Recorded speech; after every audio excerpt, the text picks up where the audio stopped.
नमस्कार दोस्तों, आज बात करूंगा सेक्शन 123 के बारे में। सेक्शन 123। हाँ जी दोस्तों, जो कि डिडक्शन से रिलेटेड ये सेक्शन है। Life insurance policy, deferred annuity, contribution to provident fund.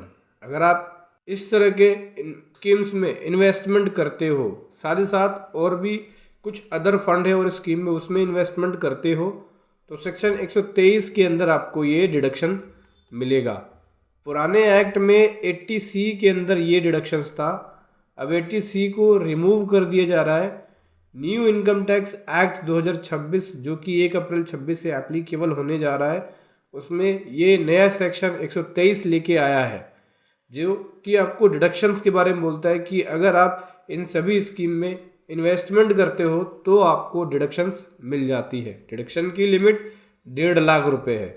यानी सेक्शन 123 के अंदर अगर आप इन स्कीमों में इन्वेस्टमेंट करते हो तो 1.5 लाख तक की डिडक्शंस मिल जाएगी। लेकिन वो स्कीम की जो डिटेल्स है कि कौन कौन से स्कीम होंगे और कौन कौन सी कंडीशंस होगी, वो शेड्यूल 15 में बताया गया है। शेड्यूल 15 के अंदर बताया गया है कि कौन कौन सी स्कीमें होंगी जिसका आप deduction new income tax act के अंदर ले सकते हो।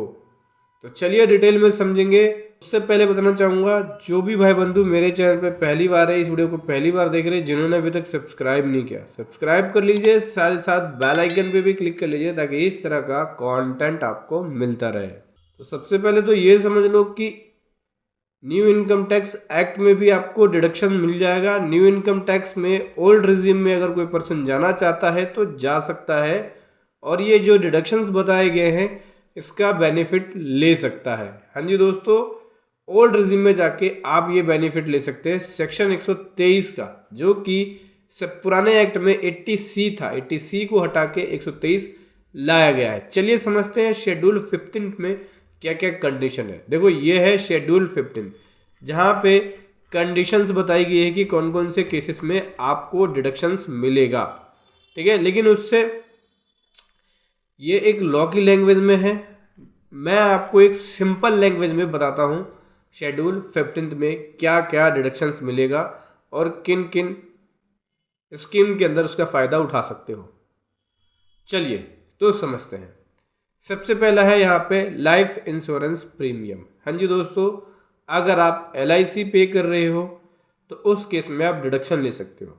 अगर आप प्रीमियम योर सेल्फ यानी खुद के लिए पे कर रहे हो तो भी आप इसका बेनिफिट ले सकते हो, डिडक्शन ले सकते हो।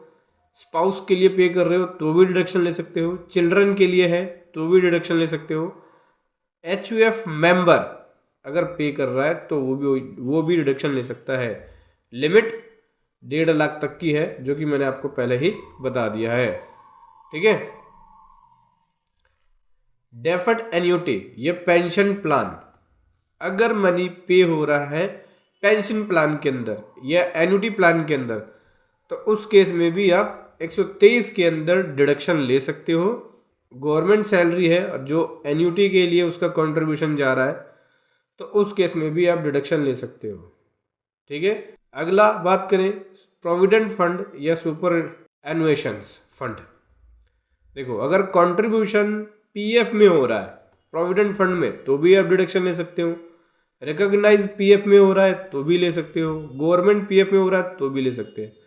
अप्रूव सुपर एनुएशन फंड में हो रहा है तो भी आप डिडक्शंस 123 के अंदर ले सकते हो। साथ ही साथ कोई गवर्नमेंट स्कीम है जैसे गर्ल चाइल्ड स्कीम, उसमें ले सकते हो। सेविंग सर्टिफिकेट स्कीम है उसमें, गवर्नमेंट नोटिफाइड डिपॉजिट स्कीम है उसमें भी आप 123 का 1.5 लाख की जो डिडक्शन स्कीम है वो आप ले सकते हो। 1.5 लाख तक की डिडक्शन मिल जाती है आपको इसके अंदर।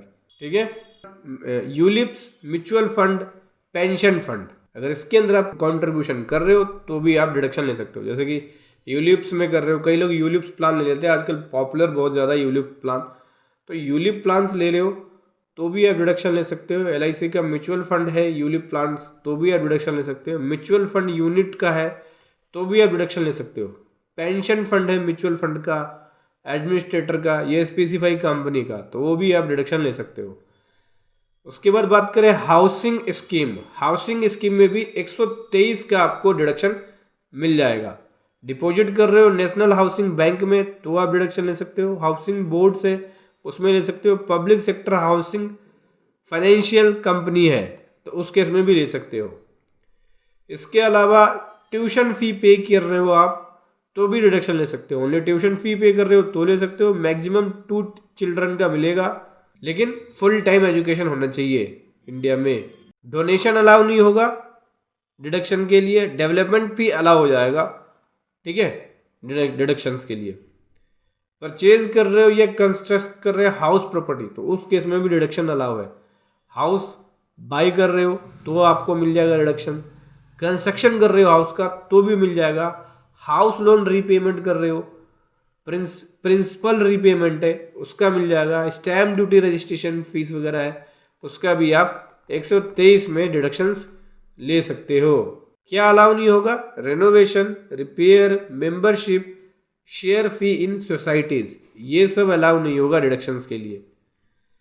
फिक्स डिपॉजिट कराया है सीनियर सिटीजन स्कीम के अंदर या फिक्स डिपॉजिट कराया आपने या सीनियर स्कीम से तो उस केस में भी आपको डिडक्शन मिलेगा। जैसे 5 ईयर वाला एफडी कराया है तो डिडक्शन मिल जाएगा, नाबार्ड बॉन्ड से तो मिल जाएगा, सीनियर सिटीजन सेविंग स्कीम है तो मिल जाएगा डिडक्शन, पोस्ट ऑफिस का 5 ईयर डिपॉजिट है तो आपको डिडक्शन मिल जाएगा। Pension and NPS type scheme, अगर आप एनपीएस के अंदर इन्वेस्टमेंट कर रहे हो तो भी मिल जाएगा। सेंट्रल गवर्नमेंट पेंशन अकाउंट में कर रहे हो तो भी आपको डिडक्शन मिल जाएगा। Contribution up to 10% of salary, employ की जो सैलरी है उसका 10% तक का जो कंट्रीब्यूशन हो रहा है उसका मिल जाएगा। ग्रोस इनकम का, अदर के केस में ग्रोस इनकम का 20% तक का। टोटल जो है आप 1.5 ले सकते हो, कंट्रीब्यूशन इतना इतना कर सकते हो लेकिन टोटल 1.5 ले सकते हो।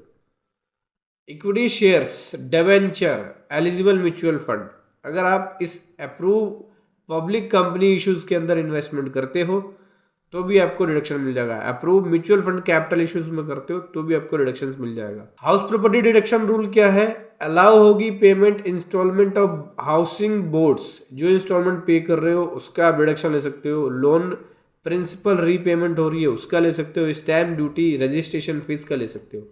रेनोवेशन, रिपेयर, मेंबरशिप या शेयर फीस या any expenses related to claim elsewhere होता है तो वो अलाउ नहीं होगा।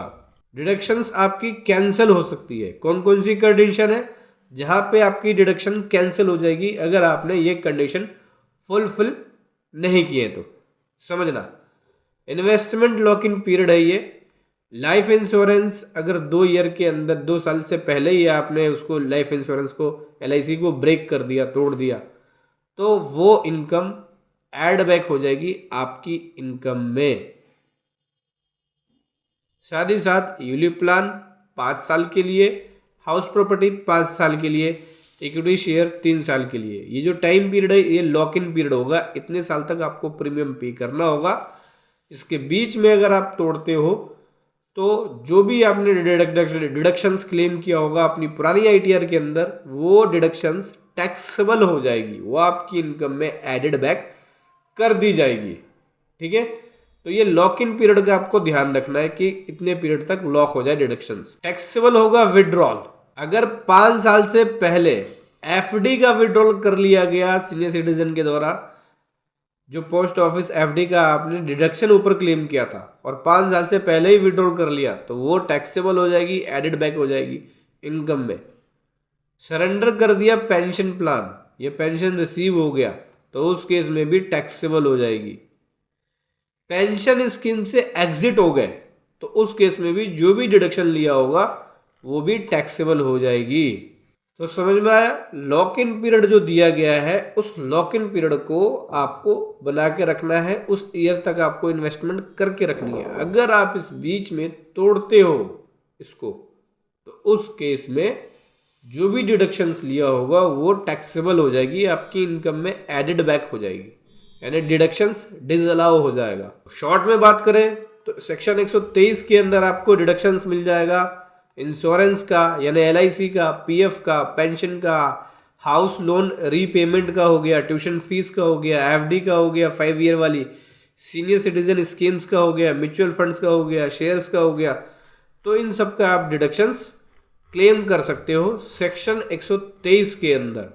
ठीक है, ये शेड्यूल्स है, इस शेड्यूल्स के अंदर आप इसको जाके इसकी कंडीशंस को पढ़ सकते हो, जो कि एक लॉ की लैंग्वेज में है, थोड़ी डिफिकल्ट लैंग्वेज में है। मैंने सिंपल लैंग्वेज में आपको बताया। वीडियो कैसे लगी जरूर बताएं। Thank you so much. जय हिंद, वंदे मातरम।